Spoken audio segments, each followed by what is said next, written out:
ओम गणपतये नमः।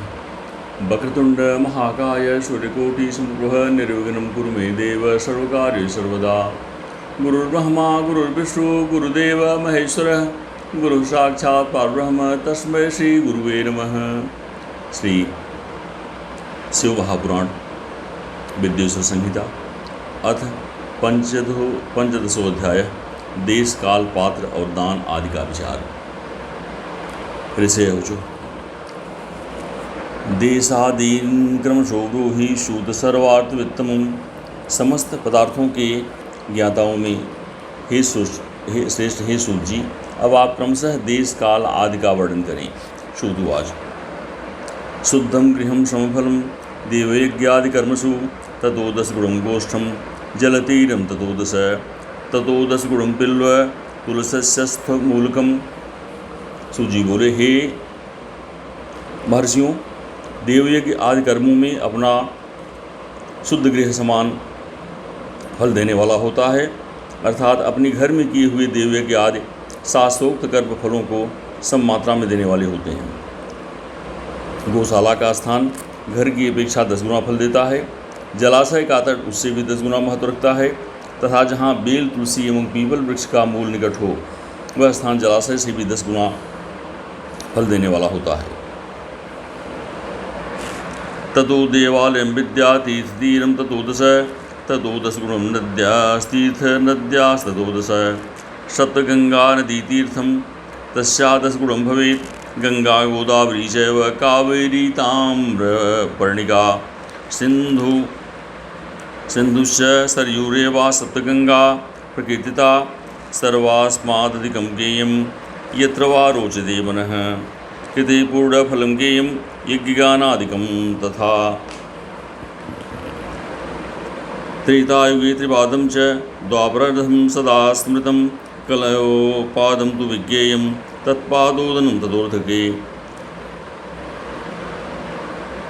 देवालय को उससे भी 10 गुना महत्व स्थान जानना चाहिए। तीर्थभूमि का तट देवालय से भी 10 गुना महत्व रखता है। उससे 10 गुना श्रेष्ठ है नदी का किनारा, उससे 10 गुना उत्कृष्ट है तीर्थ नदी का तट, और उससे भी 10 गुना महत्व रखता है सप्तगंगा नामक नदियों का तीर्थ। गंगा गोदावरी कावेरी ताम्रपर्णी सिंधु सरयू और नर्मदा, इन 7 नदियों को सप्तगंगा कहा गया है। समुद्र की तट का स्थान इससे भी 10 गुना अधिक पवित्र माना गया है, और पर्वत के शिखर का प्रदेश समुद्र तट से भी 10 गुना पावन है। सबसे अधिक महत्व का वह स्थान जानना चाहिए जहाँ मन लग जाए। सतयुग में यज्ञ दान आदि कर्म पूर्ण फल देने वाले हैं, ऐसा जानना चाहिए। त्रेता युग में उसका चौथाई फल मिलता है। द्वापर में सदा आधे ही फल की प्राप्ति कही गई है।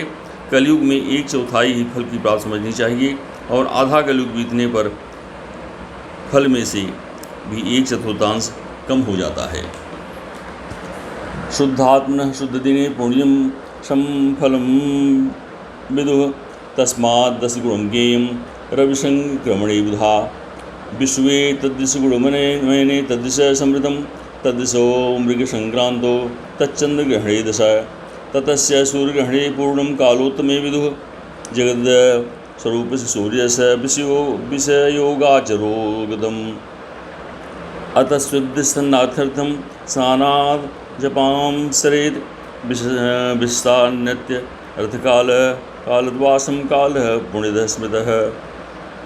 शुद्ध अंतःकरण वाले पुरुष को शुद्ध एवं पवित्र दिन समफल देने वाला होता है। विद्वान ब्राह्मणों, सूर्य संक्रांति के दिन किया हुआ सत्कर्म पूर्वक शुद्ध दिन की अपेक्षा 10 गुना फल देने वाला होता है, यह जानना चाहिए। उससे भी 10 गुना अधिक महत्व उस कर्म का है जो विषव नामक योग में किया जाता है।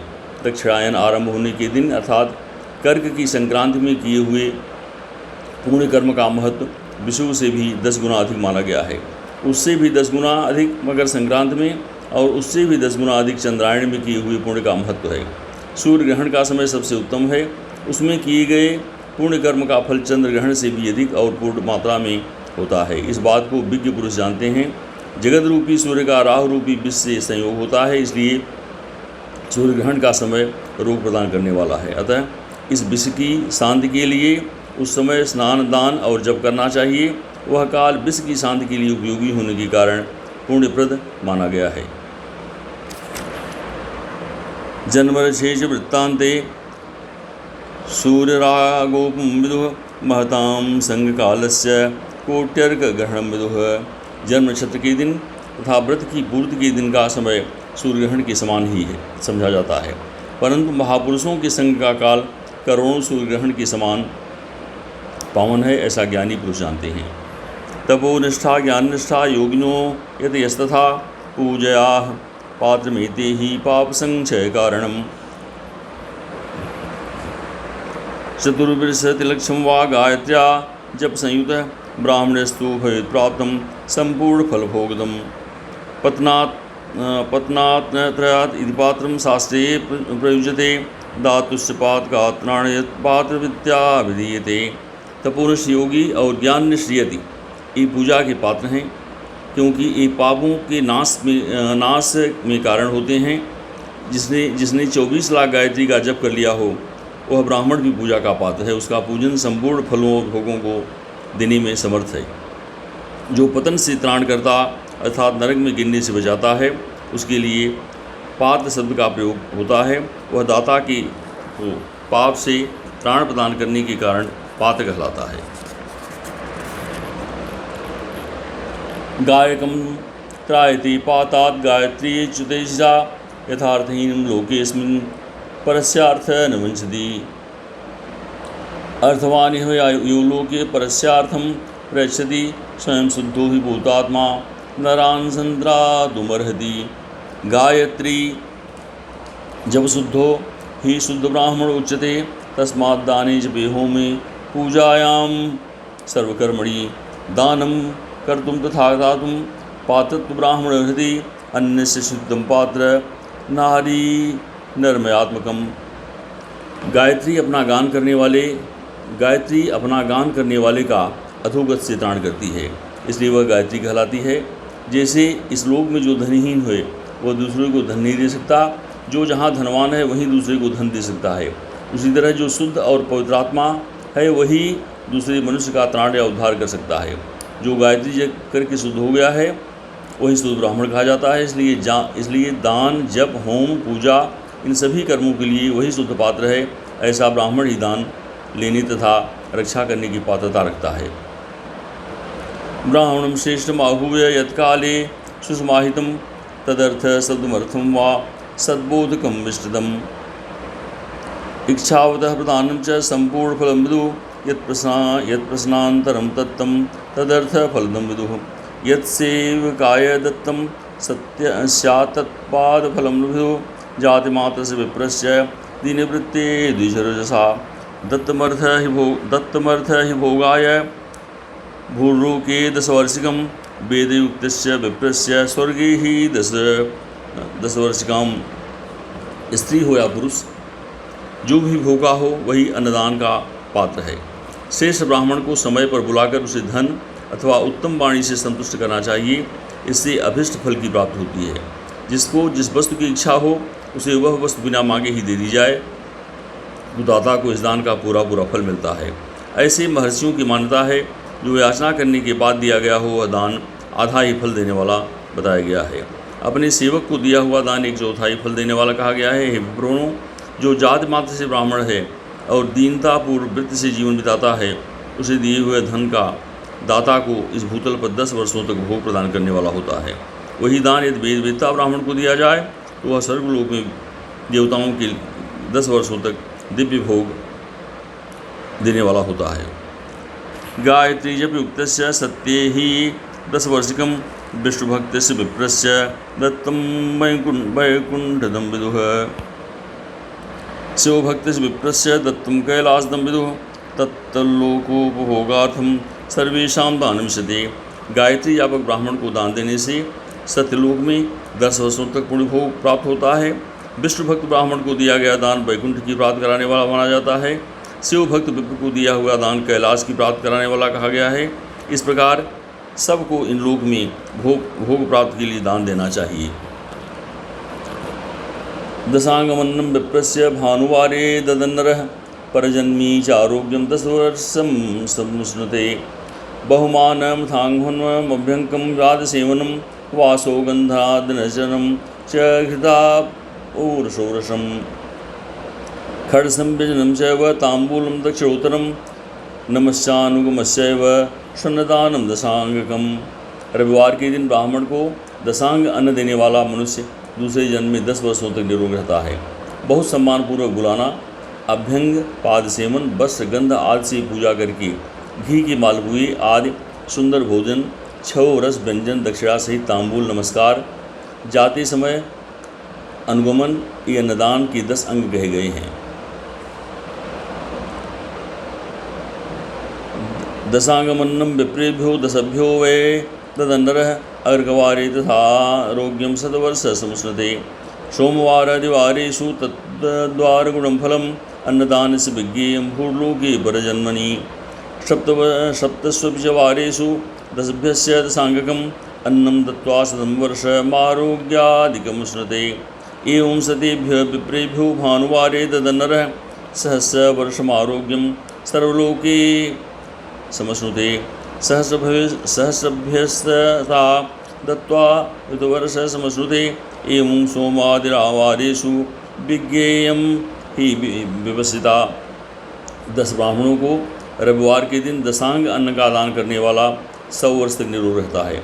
सोमवार आदि विभिन्न वारों में अन्नदान का फल उन वारों के अनुसार दूसरे जन्म में इस पृथ्वी लोक में प्राप्त होता है, ऐसा जानना चाहिए। 7 वारों में 10-10 ब्राह्मणों को दशांगन अन्नदान करने से 100 वर्षों तक आरोग्य आदि फल प्राप्त होते हैं। इस प्रकार रविवार के दिन ब्राह्मणों को अन्नदान करने वाला मनुष्य हजारों वर्षों तक शिवलोक में आरोग्य लाभ करता है। इस प्रकार 1000 ब्राह्मणों को अन्नदान करके मनुष्य 10,000 वर्षों तक आरोग्य भोग करता है। विद्वान को सोमवार आदि दिनों में विषय में भी ऐसा ही जानना चाहिए। भानुवारे सहस्राण गायत्री पूत चेतसाम अन्न दत्त्वा सत्यलोके ह्यारोग्यादि समुष्णते। आयुधानां तथा दत्त्वा विष्णुलोके समश्नुते। अन्न दत्त्वा तो लक्षाणां रुद्रलोके समश्नुते। रविवार को गायत्री से पवित्र अंतःकरण वाले 1000 ब्राह्मणों को अन्नदान करके मनुष्य सत्यलोक में आरोग्यादि भोगों को प्राप्त करता है। इसी प्रकार 10,000 ब्राह्मणों को दान देने से विष्णुलोक में ऐसी प्राप्त होती है और 1 लाख ब्राह्मणों को अन्नदान करने से रुद्रलोक में भोगादि की प्राप्ति होती है। बालानां ब्रह्मबुद्ध्याय हिदेयं विद्यार्थिभिर्नरे यूनां च विष्णुबुद्ध्यां च पुत्रिकामार्थिभिर्नरे। वृद्धानां रुद्रबुद्ध्याय हिदेयं ज्ञानार्थमन्नरे। बालस्ति भारती बुद्ध्या बुद्धिकामय नरोत्तमे।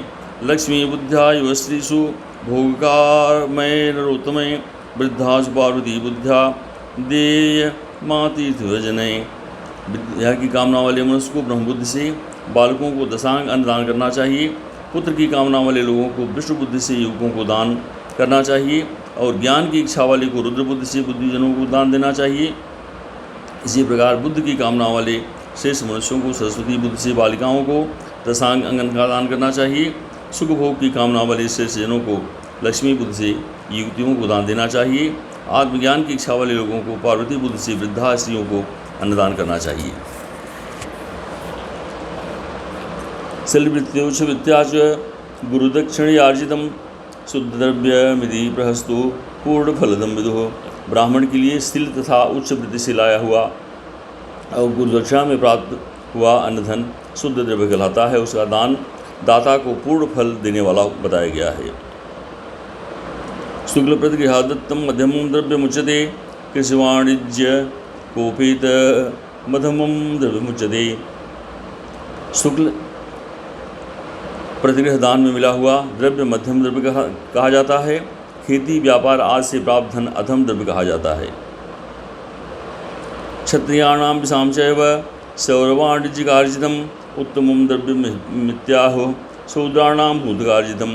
क्षत्रियों को सौर से कमाया हुआ, वैश्यों को व्यापार से कमाया हुआ और शूद्रों को सेवावृत्ति से प्राप्त किया हुआ धन उत्तम कहलाता है। धर्म की इच्छा रखने वाली स्त्रियों को जो धन पिता एवं पति से मिला हुआ हो उसके लिए वह उत्तम द्रव्य है। श्रीणाम धर्मर्थिनां द्रव्यं पैतृकं भर्तृकं तथा गवादीनां द्वादशानां चैत्रादिषु यथाक्रमम्।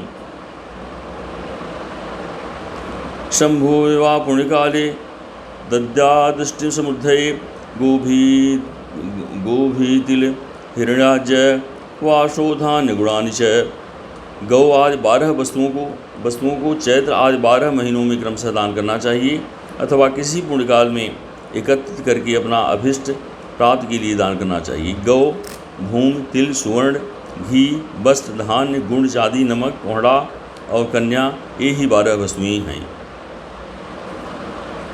रौप्यम लवण कुष्मांडम कन्या द्वादशकम तथा गोदानाद्यगव्येन गोमयेनोपकारिणा धन धान्यादिश्रितानां दुरितानां निवारणं जलस्नेहाद्य श्रितानां दुरितानां तु गोजले कायिका दत्रियाणां तु क्षीरदध्याज्य कैस्तथा तथा तेषां च पुष्टिस्य विज्ञेया हि विपस्सितः।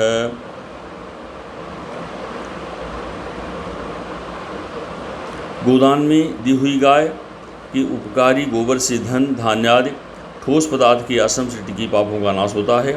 उसके गोमूत्र से जल, तेल आदि तरल पदार्थों में रहने वाली पापों का नाश होता है। उसके दूध, दही और घी से कायिक, वाचिक और मानसिक तीनों प्रकार के पाप नष्ट हो जाते हैं। उनसे कायिक आदि पुण्यकर्मों की पुष्टि होती है। ऐसा बुद्धिमान पुरुष को जानना चाहिए। भूदानम तु प्रतिष्ठार्थ मिहचामुत्र चैदुजा तिलदानम बलार्थम ही सदा मृत्युजयम विदुः। हे ब्राह्मणों, भूमि का दान इहलोक और परलोक में प्रतिष्ठा की प्राप्त करने वाला है। तिल का दान बलवर्धक एवं मृत्यु का निवारक कहा गया है। हिरण्यम जठराग्रस्तु वृद्धिदम वीरदम तथा आज्यम पुष्टिकरम विद्या दस्त्रमायुष्करम विदुः। धान्यमन्न समृद्ध्यर्थम मधुराहरदम गुणम रौप्यम रेतुभ्युद्धर्थ खड्सार्थ दुलावणम सर्वं सर्वसमृद्ध्यर्थम कुष्मांडम पुष्टिदम विदुः प्राप्तिदम सर्वभोगानामिह सामुद्र च द्विजा। सुवर्ण का दान जठराग्नि को बढ़ाने वाला तथा वीरदायक है। घी के दान को पुष्टिकारक जानना चाहिए। वस्त्र का दान आयु की वृद्धि कराने वाला है, ऐसा जानना चाहिए। धान्य का दान अन्न की समृद्धि में कारण होता है। गुड़ का दान मधुर भोजन की प्राप्ति कराने वाला होता है।